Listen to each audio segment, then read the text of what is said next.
What's up, everybody? We are live with the Awesemo Fanduel Week 4 Strategy Show. I am Matt Gajewski here with Kyle Dvorchak. You can follow me on Twitter at Matt_Gajewski, and you can follow Kyle at Kyle Tweets here. Before we get started, make sure to hit that thumbs up button, subscribe to the channel, and hit that notification bell so you know when this video and all other Awesemo content goes live. Let's see how many likes we can rack up today. And of course, this is the FanDuel specific show. We'll be talking everything from ownership, going more of a position by position breakdown. But as always, we like to start with some injuries. There's not too many huge injuries to monitor heading into the week. In fact, there's some players we might be getting back. Kyle, how's it going today? What are you looking at on the injury front heading into week 4? Yeah, so on the injury front, I believe we said a John Brown limited practice just logged. And, I wouldn't care too much about the number 2 receiver on a Josh Allen team if, Josh Allen wasn't a freaking god through 3 weeks. So he's a guy I stacked last week and the John Brown injury burned me. But if he's healthy, I'm going to go back to it. So that's probably the biggest one I'm looking at. Leonard Fournette, not practicing yet. Not really sure, especially with veteran players, although he's not a veteran to his own team. But a guy like DeAndre Hopkins, who I don't think is practicing right now, that's almost certainly just maintenance because, he's DeAndre Hopkins. And he's clearly if he didn't practice for the rest of the season, he could still be the best receiver. So maybe a little bit more concerned with Leonard Fournette. Kareem Hunt. This is kind of a game script that sets up for Kareem Hunt, so maybe worth monitoring, see if he plays. I think it's a groin. They said not supposed to be too serious, but definitely things to watch out for. Nothing major and no definitive news yet, so it's tough to make any strident takes. Yeah, what we're really looking for is, will value open up at any position on FanDuel across DFS platforms? And right now, I don't think so. You mentioned John Brown. That would open up Gabriel Davis at an immense discount, but I'm not 100% sure he functions as the wide receiver too. They also have Cole Beasley there. David Montgomery, this is not a new injury. Tariq Cohen tears his ACL. David Montgomery is seemingly locked into a full workload there. DJ Chark is expected to play. Think what you will of that efficient Jacksonville offense or lack thereof. One I am monitoring is this Chris Godwin Tampa Bay wide receiver room situation. Chris Godwin is not expected to play. We also had Scotty Miller pop up on the injury report. This is important. We know they already run a lot of 12 personnel, but with Scotty Miller and Chris Godwin injured, that could thrust Justin Watson into a full-time role. Now, that's not the most exciting game on this slate, but it's at least worth mentioning if you're just trying to look for pure values. And then on the inverse side of the spectrum, we have a guy like Michael Thomas seemingly being reinserted back into the New Orleans lineup. Those are 2 specific situations I want to get your take on before we dive into the position by position breakdown.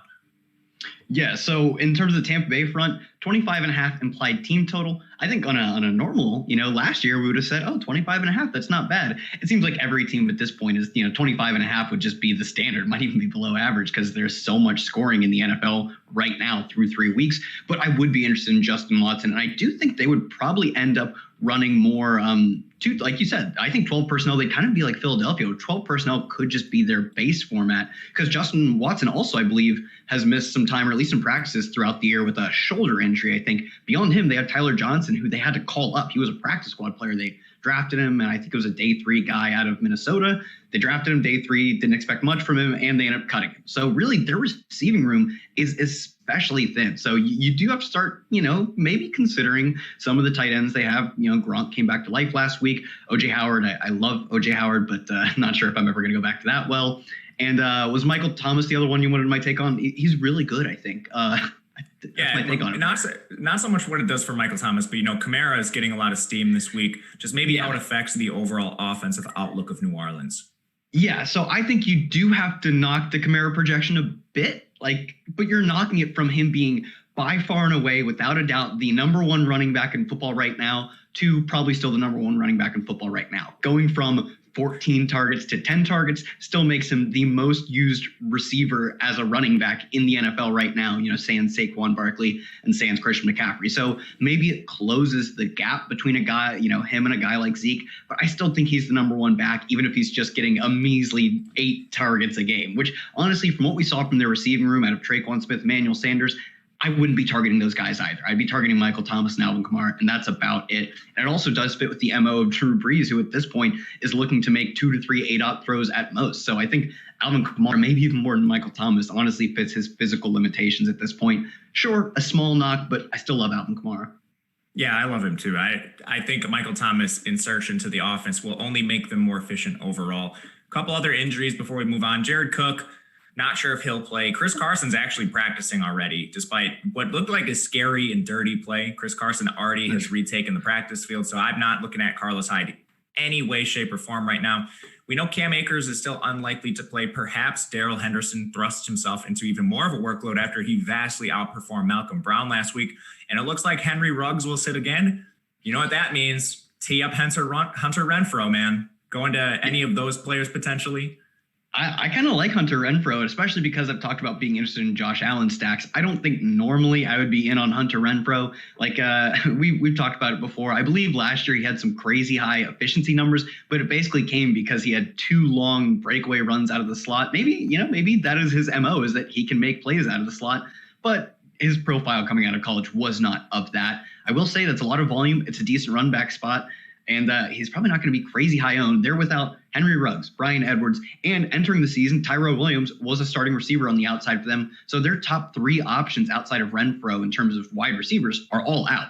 So I actually think Hunter Renfrow is probably most viable specifically as a run back to Josh Allen. I don't think he's any like great solo play, but I do have some interest in him. Yeah, that's a good take on Hunter Renfrow. He surprised me last week with as many targets as he received.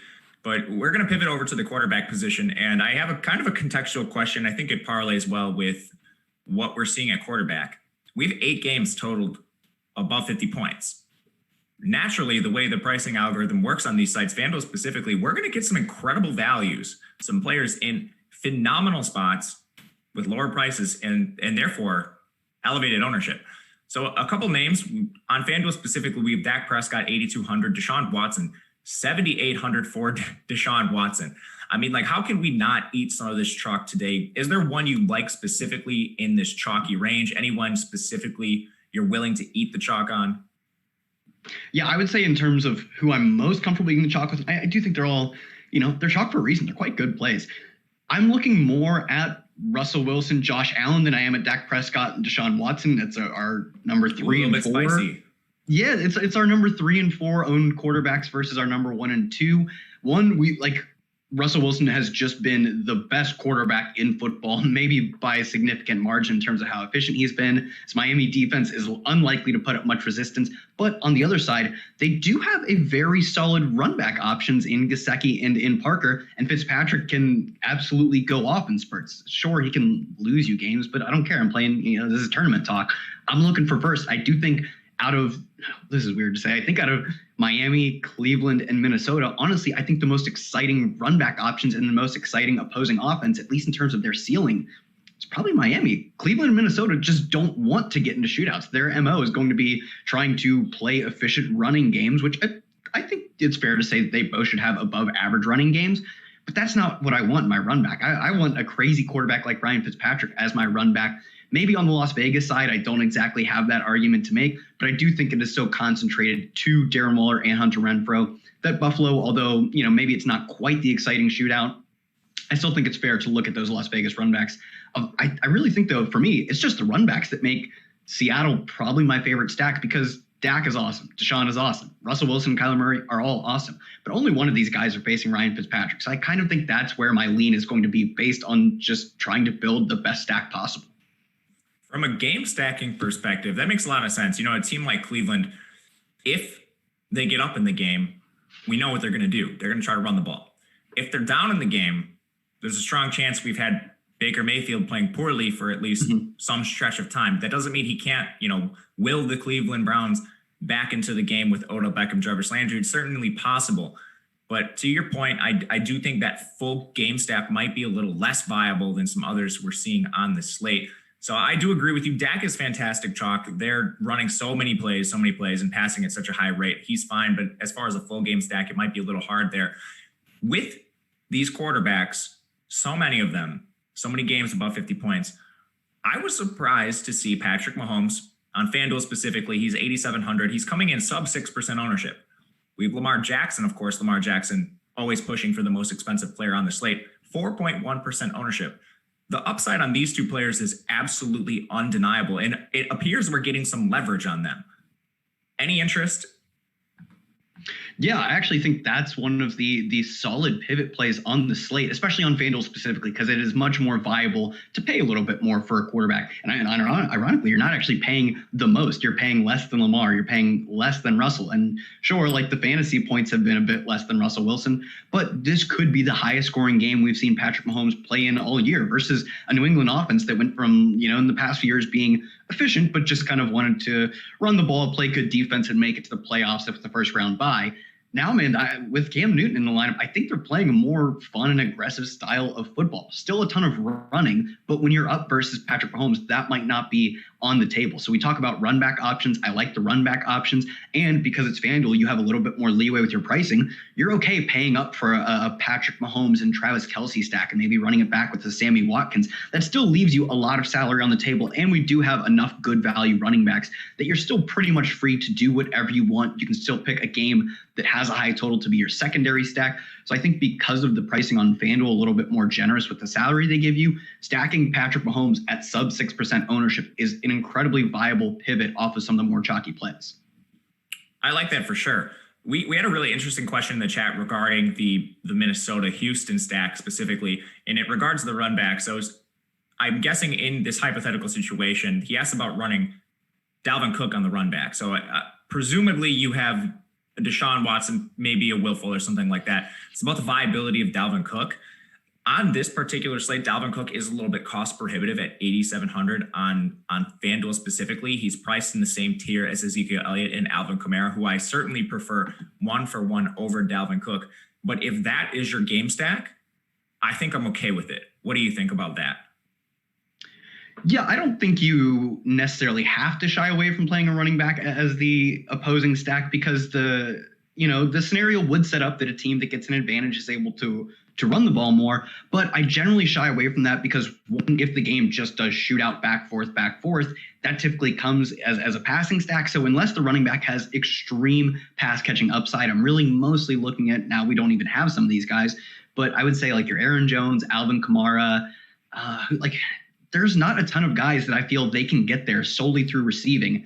And that is kind of the MO I'm looking at when I am stacking. So really, I'm not too keen on the running back, run back, although I don't think it is something I would blanket rule out from any of my lineups. Yeah, I agree. I think Cook he does have enough of a pass game usage where you can potentially look to him. But okay, so we talked about a lot of the quarterbacks in these phenomenal games. They're all fairly expensive, though. If you're getting leverage with Mahomes, you're getting leverage with Lamar. You're paying over 8.5K on FanDuel for these guys. If you're taking a salary saving approach, but you're still looking to gain leverage, is there a quarterback you like on this slate? Yeah, so I talked about the game. I talked about liking Russell Wilson. I talked about it because I think Ryan Fitzpatrick on the other side is such a great play. I mean, Russell Wilson and the Seahawks have been awesome on offense, but you cannot say the same about their defense. They've given up the most passing yards. I think it's over 1,200, might even be like 1,300 to opposing offenses. And sure, they've run the gamut of good quarterback play. But I don't think Ryan Fitzpatrick is incapable of good quarterback play. Sure, it'll be more spotty. Sometimes he will absolutely kill you with 5 sacks and 2 interceptions. But his upside is much greater than a lot of the opposing quarterbacks. Unfortunately, his upside is probably greater than the way Cleveland wants to use Baker Mayfield. His upside is better than even a game that I like in the run back option of Derek Carr. He just has a certain amount of erratic play that can lead to an awesome game environment. So I think on the other side of Russell Wilson, I'm actually going to have a lot of Ryan Fitzpatrick stacks. And I believe he's outside of our top 10. I'm eyeballing it. Looks like he's in that 10 to 15 range in terms of ownership projection. And really, once you get below 5%, it gets quite flat. So outside of the top plays, he is both cheap at 7,100. He has a ton of upside because he's Ryan freaking Fitzmagic. And he's in one of the best, if not the best game environment of the week. So I think just the run back option there is great for me. And I could see myself going with the Fitzpatrick, Devontae Parker, and Gajewski and run it back with 1 or even 2 of the very obvious options in Tyler Lockett and DK Metcalf. Yeah, I like that call a lot. You've been on the Fitzpatrick train all week, so you've actually talked me into that position a little bit. I was not with you at first, but I mean, anytime you get a quarterback like Fitzpatrick, I think you have to consider it. One I like specifically is a Charger stack, and you're getting this below 1% ownership. And in particular, Justin Herbert, he's 6,700 on FanDuel, which is just egregiously cheap in my opinion. If we look at that Tampa Bay defense, I think people are overrating them a little bit. They allowed 34 points to the Saints, 17 to Teddy Bridgewater in a game where Christian McCaffrey got hurt. And then they absolutely teed off against Jeff Driscoll and Brett Rippon last week for the Broncos. So I question how good this Tampa Bay secondary is, not to mention their best corner, Sean Bunting, is on the injury report last week. He left last week's game, something to monitor. On the Chargers side, looking for positives for Herbert, they're running the third most plays in football, passing over 50% of the time. Now that has trended in the direction of more pass attempts with Herbert's insertion into the offense. Not to mention, Herbert has been surprisingly spry. 300 yards in 2 games, each of them. I mean, it's not the best matchup. The total's not fantastic, but you're talking about a sub 1% play. I'm certainly interested in Herbert there. What about fades? Who are you looking to fade on this slate at the QB position? Yeah, in terms of fades, I'm not sure. I guess because I'm going to, I'm expecting to have a lot of Russell Wilson and this game environment. I'm not sure how much I'm going to be interested in Dak Prescott necessarily. And I think he is great as a player. And I think the game environment is still not bad. I don't love Cleveland as a run back. I just think I'd much rather get exposure to this game with a single, like a stack of the non-quarterbacks, just a Michael Gallup versus Odell Beckham or something. Because I'm going to be so much on the other games, I think this could be a slightly slowed down spot because of how Cleveland wants to play. And also, I'm not even sure if Cleveland can keep up. So this is another scenario where I think I'd rather take single plays, even take the running backs, especially you could run Kareem Hunt if, assuming he plays, but it seems more likely than not. If they're losing by a lot, you could be running Kareem Hunt back with Amari Cooper. I just think that I like the shootout potential of a few of the games even more. Honestly, I even like the shootout potential of Houston versus Minnesota a bit more because I'm just not in love with Cleveland right now. Just one of the more teams that wants to run a run-heavy approach, and it's not great for stacking. So this week, I love him, but Dak Prescott, I'm probably going to come in under the field because you just can't play everyone. Outside of that, Lamar Jackson, 9,600. I love Lamar Jackson, but that's an expensive price for a guy who's going to be playing against a team that stands no chance. Washington is absolutely not going to put up a fight in this game. I know they won't be able to stop Lamar Jackson, but I do think I just need to stick to the fact that I want to play in games where both teams are going back and forth. I don't know what the run back option is on Washington.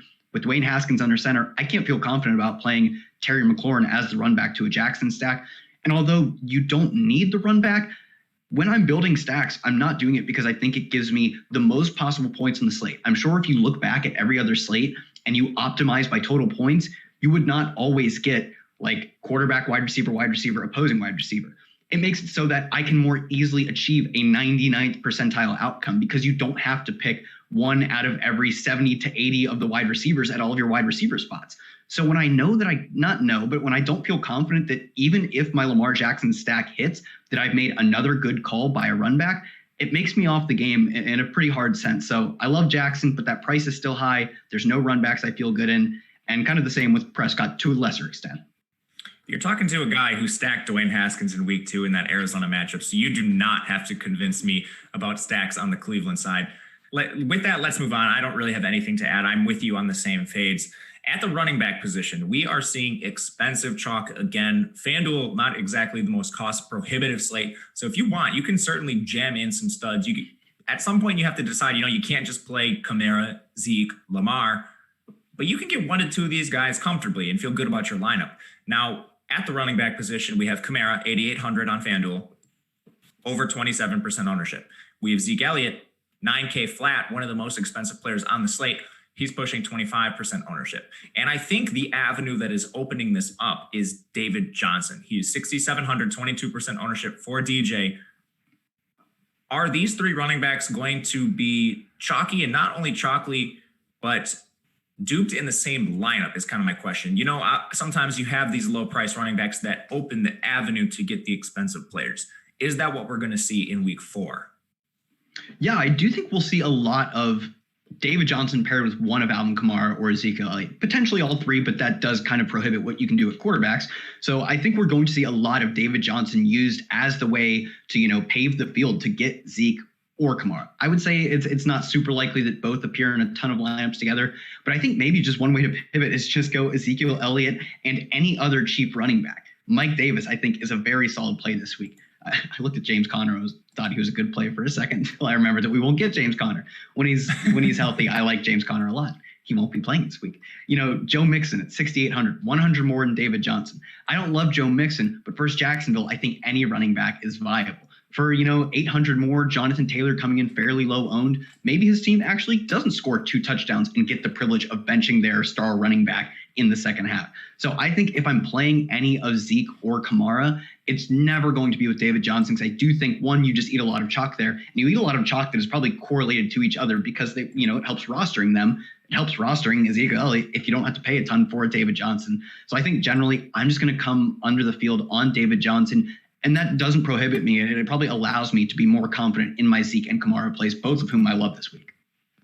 For sure. The one way I like to get different with FanDuel is, we do see sometimes it's a little looser pricing system, which is why we have, compared to DraftKings, we'll have guys like Kenyon Drake in the top 5 ownership. Over here, I mean, outside of Kamara, Zeke, we're still seeing heavy ownership on Dalvin. We're still seeing heavy ownership on Clyde Edwards-Helaire. I think just pivoting down and playing some guys like Joe Mixon, playing some guys like Kenyon Drake can offer you not only leverage, but these are guys in fantastic roles. Joe Mixon specifically, he's 6,800. He's averaging 19.7 opportunities per game. That would be carries plus targets. He's up. People like to knock his pass game role, but he's running a route on 54% of Joe Burrow dropbacks. Kyle, how many times is Joe Burrow dropping back in a game? I believe the number is 47 actually it's just 47 pass attempts, because he got sacked a ton last week. So number of dropbacks has got to be north of 50. Right. So people like to knock his pass game involvement. I think that's a little bit overblown. You want to talk about a guy like Kenyon Drake. He's in a really similar situation with the Arizona team that's running a ton of plays. Kenyon Drake specifically, it's funny, he's actually tied with Joe Mixon for the 9th most opportunities, carries plus targets in the NFL. People like to talk about Chase Edmonds siphoning off pass work, and I keep pointing to this routes run stat. At a certain point, I have to let it go. But to this point, Kenyon Drake has been out-targeted 11-5. However, he's running a route on 48% of Kyler Murray dropbacks compared to 35% for Chase Edmonds. Kenyon Drake averaged over 4 targets per game last year. I think over a longer sample than 3 games, that normalizes a bit, and we do see Kenyon Drake's pass game role rise. Last year, if you just the Arizona Cardinals had a number of running back injuries. If you combined all their targets into one runner, that specific runner was second in the NFL in targets behind just Christian McCaffrey. I am very interested in Drake this week as a potential leverage player. Not getting a ton of leverage. He's still right around 15%, but I mean, coming off some of the 30% guys like Kamara and Zeke, I think it could make some sense. As long as we're on the leverage topic, let's stick here a little bit. Outside of Mixon and Drake, is there anyone else you're looking at potentially? You can add in something on Drake and Mixon too if I missed anything. No, I mean, I think you nailed it, especially both of these teams. Sure, like Joe Mixon isn't getting the receiving game work that Mike Davis is, but the pie there is incredibly large, as you said. They're attempting 47 passes per game. That is not even dropbacks, which some of them, like last week, 8 of them converted into sacks. So the dropbacks per game is incredible. You don't need to be Christian McCaffrey market share numbers if your team is going to pass or try and pass the ball 50 times in a game. Having a solid market share number with an incredible market to go to is awesome for Joe Mixon. I really like Jonathan Taylor at 7,500. He's only gotten, in the 2 weeks that we've seen Marlon Mack not be on the field because of the Achilles tear, he's only gotten 56% of the team's running back carries, but that's because they killed the teams they've been playing. In the first half of those games, he's seen over 75% of the carries. Jordan Wilkins only comes in to back cleanup. He's not actually a part of a rotational committee back. He's just a guy who they get in when the games are over. They've happened to play some games that were over by halftime. I don't expect that to happen very often in the NFL, and I don't expect that to happen with a 3-0 Chicago team. Maybe a bit fraudulent for 3-0, but they're better than the freaking Jets. I'm confident in saying that. So for me, I think Jonathan Taylor, in a spot where his team finally has to compete over the course of a game, but still is projected to be winning, I love Jonathan Taylor in this spot. Are they projected to be winning? Actually, they're in there. They might be they're a favorite over the Bears. Okay, that's what I thought. They're favorite over the Bears. Fraudulent 3-0 team. Dude, that's my Bears team you're talking about. I have some hot takes, but we'll get to those. Oh, yeah. Oh, no. All right. Not to bury the lead there, but I like that call. I love Jonathan Taylor a ton. Like you said, I still don't think we've truly seen his upside. There's a couple exploitable situations with some of these teams just based on, I think, opponents overall. For the Colts in particular, they haven't played anyone good. And normally you think that overblows some of these players. With the Colts, I actually think it's the opposite. Like you mentioned, we saw Jordan Wilkins in there. Elevated rush attempts for him. We're not typically going to see that. Another player, speaking of just situations, I think that might be exploitable at the running back position. Austin Eckler's coming in with no ownership again. And people like to talk about the timeshare. I get it. It's not ideal. You would love it if Austin Eckler played 100% of the snaps, but it's just not happening. And part of the reason is because Los Angeles is running the third most plays in the NFL. It's not conceivable for Austin Eckler to actually be on the field for every single one of those plays. Tampa Bay is one of these teams that's had an extremely easy schedule. We talked about it at the beginning of the show, but specifically Eckler, he's still averaging the 7th most opportunities per game, ceding a lot of work to Joshua Kelly. Now, this is pretty significant. Joshua Kelly has had touch counts. So I'm going to go targets plus carries of 12, 25, and 10. That's what Joshua Kelly's received so far. Eckler, despite that, is still 7th in the NFL in opportunities. And he's the pass game back. If they're trailing, which right now GameScript projects to do so, Eckler is going to have a phenomenal role in the pass game. And on FanDuel specifically, Austin Eckler is $6,900. He is $200 more than David Johnson. You don't have to tell me to play that pivot twice. I will be doing that all day. That is an easy pivot for me. Mm-hmm. So with that said, we've talked about a ton of runners we like a lot. Is there anyone you're fading at the running back position?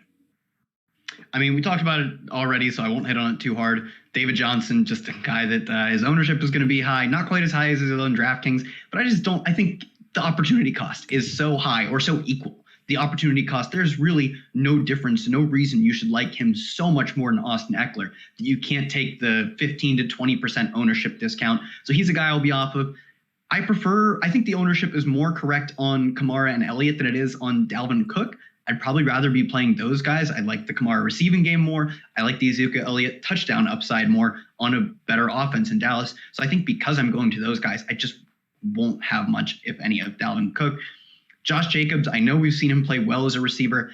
I'm not sure I'm looking to target a running back facing the Bills defense and a running back that is going to be an underdog when his team has a target monster like Darren Waller. Sure, he could pick up a handful of targets. He did in week 1, but I'm not just awfully excited about paying $800 less than Alvin Kamara for a player who is, I would say, far less of a fantasy player. Maybe a real player, you could say Josh Jacobs is quite a good runner, but far less of a fantasy player. I get there's a slight ownership discount, but I'm probably still going to be coming in under the field on Josh Jacobs. With Jacobs, you mentioned it. It's a price thing. $8K flat for a guy with a minimal role in the pass game. And you're right. He had the targets. But look to the underlying data. He just ran a route on 44% of Derek Carr's dropbacks. Jalen Richard is not playing a lot, but when he is playing, he's playing a specific role, and that role significantly hurts Josh Jacobs' overall upside. It's always going to be hard to fade a guy that's second in the NFL in touches per game. I get that. Matchup's not good against the Bills. They're getting healthier. Tremaine Edmonds, their linebackers are coming back, and they're projected to trail. That definitely does not set up well for Josh Jacobs here. So specifically on FanDuel, DraftKings, I think there's more of a conversation. He's cheaper there. FanDuel specifically at $8K. Josh Jacobs is not my favorite play overall. But before we go any further, guys, it's Thursday. You know what that means? We have football tonight. And tonight we have an absolutely amazing, outstanding game that I'm looking forward to between the New York Jets and the Denver Broncos. If you are not as excited as me, but you still want to get some action on the game, maybe play a little DFS, you should check out our Express Pass editions at Awesemo.com. We've added some great new tools for our NFL Express Pass users. For only $3.95, you can purchase an NFL Weekly Express Pass, which now includes everything you need for NFL Showdown and single game contest formats. You can now access Awesemo Showdown single game player projections, ownership projections, and top plays tool when you purchase this pass, in addition to player rankings, lineup builder light, ownership rankings, and the top stacks express tool. It's our best offering ever for an Express Pass, so head over to awesemo.com/join today to purchase your $3.95 NFL Express Pass. And man, what better way to make this game a little more exciting than play a little DFS? Head over to awesemo.com, check out that ownership. And I won't lie to you, going into this morning's show with Luffy, I had no idea who was going to be owned for this game tonight. There were some funny comments in the chat. People were saying, I don't know, half the players on these rosters that we have to play tonight. So I don't know. This is a phenomenal resource for tonight's game specifically. Heading over to the wide receiver position, Kyle. Chalk is a little bit flatter here. Right now, we don't have anyone above 20% projected ownership. First things first, before we dive into some player-specific takes, I just want to get your take on the overall outlook of the wide receiver position. When we're seeing flatter ownership here, how is this influencing your builds? Are there any players you're avoiding just specifically because of the ownership numbers still? Tell me a little bit about it. Yeah, so this season has been quite interesting in that the wide receiver chalk has generally been fairly consistent in the rate that it hits, and running back chalk not nearly as much, whereas typically in years past, it's so easy to project running back volume, and once you have that volume, you have the skeleton key. The error bands in the grander scheme of things are quite tight when you can know a guy is going to get 20 carries and 3 targets. A wide receiver, a great wide receiver who gets 9 targets could still drop 2, have 2 overthrown, and just have a 5 for 40 game. That has not been the case this season. And I think, one, that is certainly a small sample. I don't want to say trap. It's probably extrapolated a bit from a small sample. Let's not go carried away saying you can always play all of the wide receiver chalk. It's always going to hit. But I do think there is some credence to the fact that the NFL passing game is up year over year. And that's mostly been concentrated on a few very predictable spots. Russell Wilson going berserk. Dak Prescott, insane. Josh Allen, great play every week. Even Matt Ryan consistently throwing a ton of passes. It's been quite predictable to figure out where these guys are going to go off. If you've been stacking Dallas week in and week out, you've been right week in and week out. Whereas running backs, year over year production is also up, but it's largely being split between different committee backs. I mean, it has to be in the sense of it's not going to Christian McCaffrey anymore. It's not going to, like, Derrick Henry's had some games. It's not going to Saquon Barkley. Miles Sanders missed the first week. So it's largely been being split between guys like Rex Burkhead, Jeff Wilson, Mike Davis. So I think that has led me to being a little more comfortable. I'm still not trying to eat a ton of chalk, but I'm a little more comfortable eating some chalk at wide receiver because as far as we can tell, Seattle week in and week out is going to smash. One of the Cowboys receivers is probably going to have a great week every week. So I'm a little more comfortable playing this chalk and trying to get contrarian by maybe running a second stack in my rosters, which I don't think a ton of people do. I think the most common thing right now is still seeing a quarterback with the receiver, maybe second most common quarterback and a second receiver. If you get like 1 plus 2 in a run back and then your lineup has another stack, I think that's contrarian enough to where I feel comfortable eating a little bit of chalk. For me this week, it's probably going to be playing a lot of Fitzpatrick, Devontae Parker, and Gajewski, and then saying, I think that's different enough to allow me to eat the Tyler Lockett chalk or the DK Metcalf chalk, both of whom are 2 of the only 3 receivers we have projected over 15% ownership. And that ownership isn't crazy. Like you said, it's not over 20%. So it's not like I'm just going straight in line with the field. I'm going in line with less than a fifth of the field. Yeah, for sure. There's plenty of ways to get unique in your lineup and still play some of these guys. I think sometimes that point is a little overblown. We don't want to play 1%ers just for the sake of playing a 1%er. Now, in this week specifically, week 4, on Fanduel, it's the usual suspects. Amari Cooper, Tyler Lockett, DK Metcalf. What you said about stacks and eating this ownership, I'm fine with as well. But again, the context of this slate, 8 games totaled over 50 points. In the previous weeks, last week specifically, if we want to use that as an example while it's fresh in our memory, that Seattle game was kind of on an island as the very clear standout stacking spot. This is the game you want to target based on totals heading into the week. It shot out. You needed it to win. This week, I'm not so sure. I love Lockett. I love Metcalf. Those are 2 receivers that have an incredibly condensed target share, a Russell Wilson target share, one of the most efficient throwers in the NFL. So I'm certainly going to have some of them. But as we look down the ownership ladder a little bit, there's guys like Diggs, only 13%, DJ Moore, only 13%, and they're in our top 5 ownership. What do you think about maybe just moving down to those guys and still what appear to be phenomenal game environments? Yeah, so as of yesterday, our ownership projection for DJ Moore on FanDuel or on DraftKings, where he was super cheap, is like, I don't know, it's not too far off from like half the field playing him. I think maybe in terms of a like macro strategy, because DJ Moore is coming in at less than 15% ownership, but I still think 6,800 for him on FanDuel is a very palatable price. And although we've seen Arizona kind of limit their opposing play volume, DJ Moore's market share numbers, a top 15 target share, a top 5 air yard share, I'm much comfortable like playing him versus, I don't know, last week it would have been like Marvin Jones or Kenny Galladay coming back off the injury. I can feel fairly confident saying that if Carolina does anything through the air, DJ Moore is probably going to get there. Do I think Curtis Samuel gets there if Carolina has a good but not great game? I don't know, probably not. But DJ Moore's status as like a number 1 alpha receiver makes me very comfortable playing him as a run back option, potentially with Kyler Murray and DeAndre Hopkins, who's just been a fiend to start the year. And it does hedge me out a little bit of my fade on DraftKings. Looking down a little lower, one guy I'm kind of surprised, and we've talked about this game, how maybe going under the radar a bit, Tampa Bay versus the Chargers. Mike Evans sans Chris Godwin, and I don't think we're going to see a crazy ownership spike once Chris Godwin is ruled out because he's already listed as doubtful on both. On like he has the big red D on both sites, I believe. I know on DraftKings he does. So I don't think we're going to see anything crazy like a breaking news Chris Godwin is out. Everyone knows Chris Godwin's going to be out, or at least most people know Chris Godwin's going to be out. So maybe that news bumps his ownership up to 10 or 11%. But Mike Evans as the number one alpha receiver for this offense and potentially the number 1 and 2 with no Scotty Miller really has me excited. We saw last week, even when he doesn't get there, he gets there because he scores twice on 2 targets. I'm really excited about Mike Evans this week. I think in terms of guys below 10% ownership, he is one of the best plays, and he does act in the exact same price range as Tyler Lockett, Stephon Diggs, Amari Cooper, and DK Metcalf, within 500 of all of those guys. So in terms of pivots, he's probably one of the best high-price pivots you can make on this slate. I love Mike Evans. You don't have to sell me any more than that. I mean, if we want to double down on Mike Evans a little bit, this Tampa Bay team, they're passing 61% of the time. That's 10th. And then if you look how they're passing, people didn't expect this out of Tom Brady. Tom Brady's old, but man, he sure is attacking downfield a lot right now. He's the 5th most passes of 20-plus yards among all quarterbacks. And when you adjust that a little bit and you look at just quarterbacks that have attempted at least 10 of those passes, he's the best adjusted completion percentages of all quarterbacks among that stat.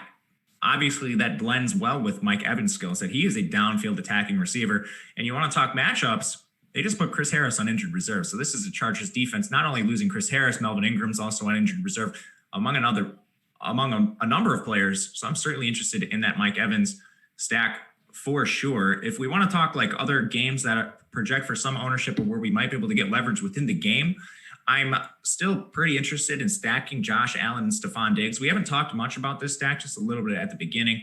It does look like John Brown's going to play. I honestly don't think that matters a ton. Stephon Diggs still has a 25% target share. In an offense where the Bills are running a ton of plays, they're actually passing a lot. They're 9th in pass attempts. And Josh Allen's been super efficient. He ranks 2nd in yards per attempt right now with a 71% completion percentage. Las Vegas, it looks like they're going to be without their first-round corner, Damon Arnett. You tell me who's going to cover Stephon Diggs, but I don't think it's very likely that Las Vegas is able to keep this guy under control. So if we're getting semi-low ownership here on Stephon Diggs, I'll certainly be taking a stab. But we're still talking about receivers that are drawing some ownership.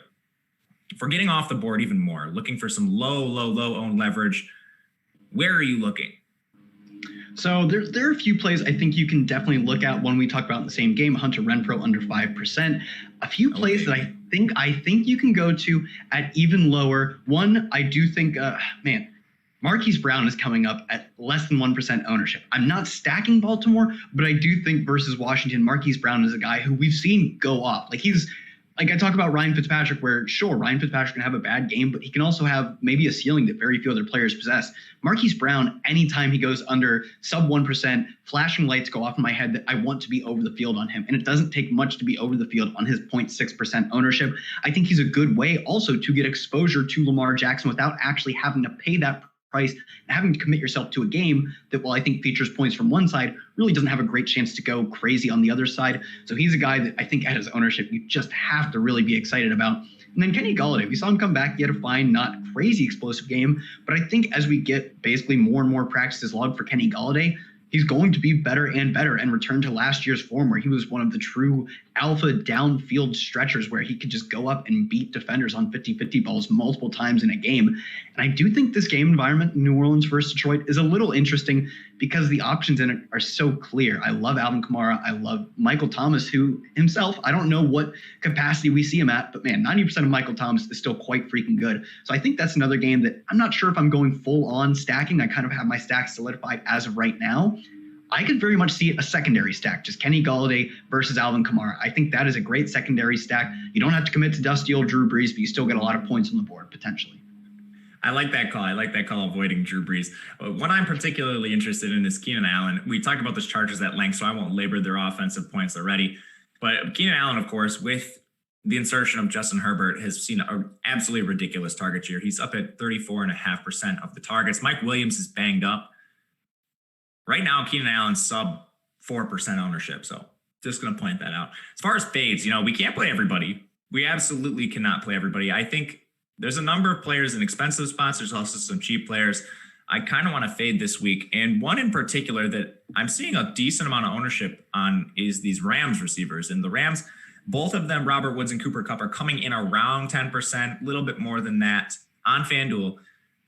Robert Woods is 6,700 on that platform. Cooper Kupp is 7,200. My main worry here is not that the Rams are going to score points. They're implied for 30. That's phenomenal. My worry is that the New York Giants are not going to be able to keep this competitive. And we've seen the blueprint for the Los Angeles Rams when they have a lead. They are going to run the ball near the highest rate in the entire league. How many targets can Robert Woods and Cooper Kupp actually receive in that sort of game environment? Unless they break a long touchdown, I have a hard time believing that they are two players you are going to be comfortable getting into your lineups. What do you think about the Rams, guys? Anyone else you're looking to potentially fade among wide receivers? Yeah, I actually thought that was, when I log on and check our ownership projection in the morning, I thought that was maybe one of the more surprising things I saw, is that the Rams are going to be one of the more popular plays as the receivers go. But like you said, it in a neutral script, we know they just want to run the ball. They want to run it a lot, but that doesn't technically it helps Robert Woods on 2 carries a game for the most part. It doesn't help their receivers that they want to score a lot of points on the ground specifically. And I really don't see the Giants making this an exciting game worth stacking. If anything, I think Darrell Henderson is an awesome pivot. I believe we have him under 5% ownership, whereas we have both of his receivers over 10% ownership. He's the perfect pivot. We saw last week, they're not afraid to give him the rock. He got 20 carries to Malcolm Brown 7. He's very affordable this week on a slate that maybe you want to get up some of the more expensive guys like your, Amari Coopers or Tyler Lockett's, whatever makes you happy. I am not in any scenario getting excited to play Robert Woods and Cooper Kupp. Are people stacking the Rams? I just don't get it. This is a bit of a strange spot for me that people are so excited about those guys, but then not excited about Darrell Henderson. So honestly, I think he makes a great pivot over Robert Woods and Cooper Kupp. For me, looking up more, it's not necessarily that I'm fading Will Fuller, because I like Will Fuller a lot. I just think that the ownership combined on him and Deshaun Watson, who is one of our 2 most popular quarterbacks, I believe, on the slate. If you're playing Will Fuller, you really should be double stacking with Brandon Cooks, who's coming in at a fraction of the ownership. We've got him well under 10%. I think the double stack is going to be much less popular. I'm guessing the Will Fuller ownership is highly correlated to that Deshaun Watson ownership. I'm not sure how many people are double stacking specifically in this spot where both these guys, I believe, have 16 or so targets on the year, and they both have fairly deep ADOTs. I think that's the way you have to approach the game, not necessarily fade Will Fuller, but only play him in a specific way that other people aren't going to be doing. Yeah, that makes a lot of sense. You don't necessarily have to fully fade these guys. Sometimes your roster construction can get you unique. And I mean, we've been talking about ownership. We've been talking about looking at the Awesemo ownership for the entire show. It's a really, really important tool. And lucky enough for you guys, back to some more Showdown content. If you are playing the Showdown contest tonight, maybe you don't know some of these players. Maybe you just want to see where the field is going to be. The Awesemo Showdown ownership projections are free for tonight's slate. Not only tonight's slate, but right now, today, October 1st, you can check out the Awesemo ownership projections for the entire slate free today, along with the MLB lineup builder, along with PGA player rankings from Alex Awesemo Baker himself. Not only that, but right now in Awesemo, we have a phenomenal deal for you, a $5 NBA weekly pass with the promo code Orlando. That is Orlando, like the city Orlando. Get a $5 Awesemo Plus weekly NBA pass for the NBA Finals when you use promo code Orlando at checkout. That's $10 off the original price. This gives you access to Awesemo's leading NBA DFS player projections, ownership projections, and more for every showdown and single game slate of the inaugural NBA Bubble Finals. This offer is valid through Sunday, October 4th. Make sure to check that out as we get some of the biggest games in all of basketball season right now, along with those ownership projections and all of the free content over at awesemo.com. A lot going on today specifically, and a lot that will help you building your lineups. Now, I think we've touched on receiver fairly in depth. Let's take a look at a tight end position. One, again, a little bit flatter than normal, but we're still seeing a lot of ownership concentrated on 2 specific plays, and they're expensive. One, Darren Waller, makes a lot of sense. We don't need to talk much about target share for Darren Waller. We can talk about matchup stuff if you like. And Travis Kelce. I think the main conversation with Waller and Kelce is not if they're good plays. They're going to be good plays based on volume, of course. Is there anyone else you're looking to target instead of those guys, or is this chalk we just have to eat? Yeah, I don't feel you have to eat this chalk. I think you can make a Tyreek Hill pivot over Travis Kelce. We saw last year, there are a handful of guys that actually stole a decent amount of volume from Darren Waller, Hunter Renfrow being one of them. Foster Moreau is another guy who had a bunch of red zone touchdowns. Like, I don't think Darren Waller is a perfect play. I don't think there is a perfect play. The NFL is random enough that a guy at 20% ownership can absolutely fail. He's a good play, but in tournaments, I'm probably getting off of him and pivoting to Renfrow, and same with probably Kelce to Hill or even Watkins. I think any of the receivers are fine, although McCole Hardman's resurgence, a little bit scared that that might affect Watkins. I think, and like you said, it's very strange. We have two very popular plays, and then it is extremely flat from the 1% to 6% range. I'd ballpark it like 15 guys, not counting them on my hands. I think you can play a handful of the guys with fair confidence in here. One that I know you've talked about, I don't even, it was funny. We talked about at the beginning of the season, TJ Hawkinson. He was putting up numbers, but it wasn't necessarily on a ton of volume. He was efficient, but we knew that when Kenny Golladay came back, TJ Hawkinson, probably not the best play. His matchup versus New Orleans, you've dug into this, so I'll let you go off a little more. New Orleans might be a spot where TJ Hawkinson actually has a good chance to take advantage of a very specific matchup quirk with New Orleans. Yeah, New Orleans has allowed a touchdown in every single game they've played so far, and they've allowed 2 100-yard performances already. Coming into the year, looking at New Orleans secondary, it seems very strong. We know about Marshawn Lattimore, we know about Janoris Jenkins, and they have they run what is called, like a big nickel where they put a safety in the slot. It's Chauncey Gardner-Johnson. They're doing a lot of that instead of running a traditional 3 corners. Makes sense because PJ Williams has been horrific. Now, that has allowed them to get eaten up by tight ends for whatever reason. It's a 3-game sample, so it's not anything, I want to just load up on TJ Hawkinson with, but this is starting to become a trend over the course of 3 weeks when they're just allowing this much production to the tight end position. More importantly, with TJ Hawkinson, I thought he was going to see a large route share with Kenny Golladay out. He didn't. He was around 60%. Kenny Golladay comes back, and suddenly TJ Hawkinson's up above 80% of Detroit's routes. I don't know what happened there, but if TJ Hawkinson is going to be on the field for, 80% of the routes for Detroit, I certainly want pieces of TJ Hawkinson there. As far as other low-owned tight ends, you mentioned it. It is fairly flat outside of those 2 players in Kelce and Darren Waller. We touched on the Chargers matchup a lot, so I won't go into why I like Hunter Henry outside of his target volume has been very steady and Mike Williams is injured. But someone else who I think is pretty sneaky on FanDuel specifically is Rob Gronkowski. We touched on the Tampa Bay situation, perhaps the injuries to Chris Godwin and to Scotty Miller, throw Justin Watson on the field, Tyler Johnson on the field. They've already been running a lot of 12 personnel. It is possible they just bring Gronk out there, they bring OJ Howard out there, and they become more of a 12 personnel team, and these 2 guys are on the field a ton. So Gronk's 4,200 on FanDuel. That's extremely cheap. Any merit to the Gronkowski play? I guess you could consider OJ Howard in the same vein. Yeah, I was surprised seeing that Gronkowski, you don't have to pay for a ton for him. We saw last week, I think he was like the target leader on the team because they were without Chris Godwin, and Mike Evans catches 2 touchdowns, but it was honestly only 2 catches.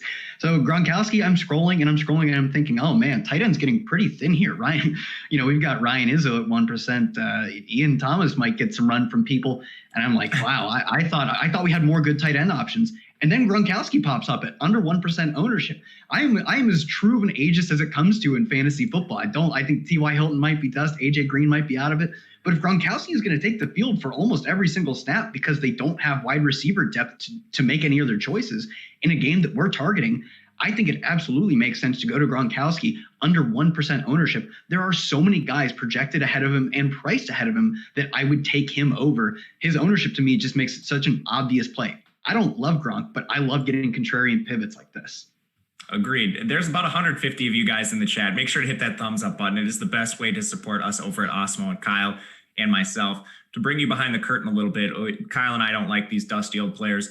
Last week, Kyle and I played a lot of AJ Green. We played a lot of Deshaun Jackson, and the both of us might have lost some money on it, but that's neither here nor there. As far as some other low-owned pivots, I actually think we touched on this a lot. As far as the tight end position, with there being so many players in this sort of flat range, who are you looking at to fade? Yeah, I'm fading Waller. I'd honestly, if I'm eating chalk, I'd probably rather go Kelce if I'm playing chalk. I don't think that I love, the specific Waller versus Buffalo matchup as much as I like the leverage pivot I get with Hunter Renfrow. I think for me, I guess the way I would describe it is I feel better about Hunter Renfrow over Darren Waller than I do about Tyreek Hill over Travis Kelce. I just think Travis Kelce's ceiling in terms of touchdowns, which is especially what we're seeking on FanDuel, is obviously, I'm not being contrarian by saying this, is so much higher than Darren Waller. I cannot envision a scenario in which we get a multi-touchdown game from Darren Waller. Sure, it can happen, but I think the odds of it are so low.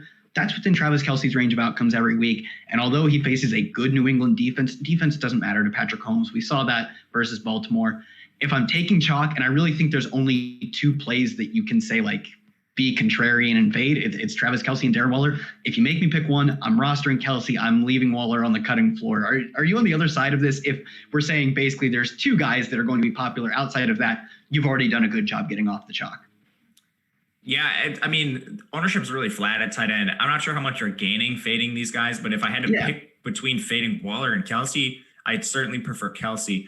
The guy I had on my fade list, I mean, a really bold fade here, it's Tyler Higbee, and he's projected to be 4.8% owned. So, I mean, it's not like we're fading some of the highest owned plays on the entire slate, but just to speak on Higbee a little bit, he's basically been a part-time player in this Los Angeles offense. I know he had the amazing run at the tail end of last year, but last week he ran a route on just 40% of Jared Goff dropbacks. That is not going to cut it. And then we factor in game script. Again, this Rams team is playing what's left of the New York Giants, and they're nearly 2 touchdown favorites. I'm not anticipating a large workload for Tyler Higbee in this upcoming week. But as we close out the show, as we always do, we got to give you our bold calls of the week. So we've touched on a lot of the chalky spots. Kyle, give me your bold call for week 4. Who is going to get it done in the large field tournaments? Maybe a play nobody's on. Well, I've talked about Seattle versus Miami the whole time. So I guess I will say Devontae Parker leads that game in scoring, and a Ryan Fitzpatrick, not a Russell Wilson stack, wins all of the tournaments. I like it a lot. That is certainly going to be contrarian. I had a pretty gross position here, debating whether I should say this or not, but whatever. We're gonna do this. So it's the Chicago Bears Indianapolis Colts game. We've only touched on this from Jonathan Taylor's perspective. When we look at the Colts team, I think we might be overrating a little bit how good this Colts defense is. It's not every week you get to face off against the Jaguars, the Minnesota Vikings, and then you get to face the Jets in your 3 first games of the year. Now, I don't think the Bears are any electric offense. I do think the insertion of Nick Foles into this offense will benefit them. I think there's clear stacking options, and the main one being Allen Robinson, who has a 27.4% target share. And we saw Nick Foles target him just incessantly, 14 targets for Allen Robinson in their previous game. If we're just talking pure sneaky shootout potential, this game doesn't have a high total, but if you're thinking that the Colts defense might be a bit overrated and you're looking for an offense that has a super, super concentrated target share, Allen Robinson is someone I want to consider. On FanDuel, he is 7K flat. And now if you don't want to get real crazy with the Nick Foles stack, I think Allen Robinson is a fantastic play just on his own. But that'll do it for us today. Of course, make sure you check out our podcast network. You can find all of these videos here. Kyle, you have a show later today. I'll let you talk about that for a second. Live Before Lock. Plug it. Yeah, I'll be with Awesemo. I guess I haven't checked the schedule. We're always on Live Before Lock on Thursday, so I assume he'll be there. I was digging into this showdown slate, and I'm actually kind of excited because although it is probably the grossest football game we've seen of the year, I think that gives a massive edge to players who are actually understanding how the grossness of it correlates to different plays in showdown. So I think despite the fact that it is one of the worst football games, I actually think it'll be one of the most plus EV showdown slates to play. So I'm super excited to talk about that and turn this disgusting game into some cash. Yeah, listen, guys, if you don't know all these plays, there is a plethora of free content on Awesemo right now. Again, for Showdown specifically, we have ownership free today. And then, of course, our Awesemo Express Pass, all-time low for price. That is going to get you access to all of the Showdown stuff, everything you could possibly want. So make sure you check that out tonight. Great game ahead of us between the Broncos and the Jets. But, of course, I am Matt Gajewski on Twitter at Matt_Gajewski. He is Kyle on Twitter at Kyle Tweets here. Thank you guys so much for stopping by. Good luck this weekend, and we will catch you next time. Have a good one.